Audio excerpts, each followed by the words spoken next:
bên gió lá bát một căng khơi tên na lết quá tê lơ lây cầm một mi má thốt nhà nằm ta cu ăn lấy co lấy ốt nhìn ca hỡi chóm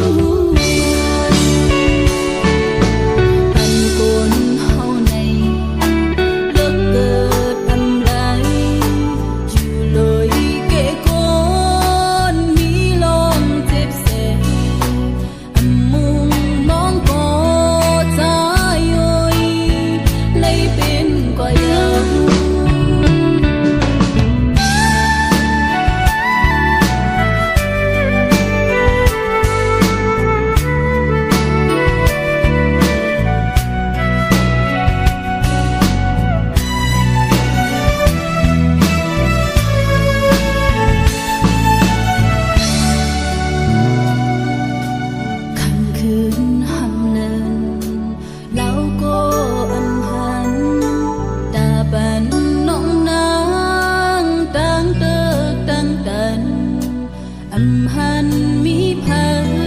yam nan để trôi men ban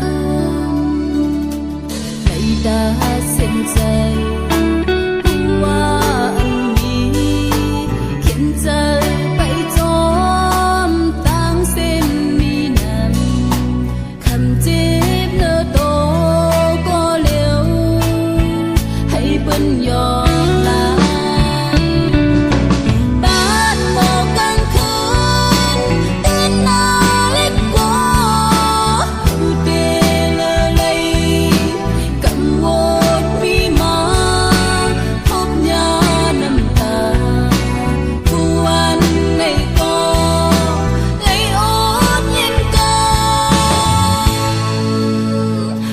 some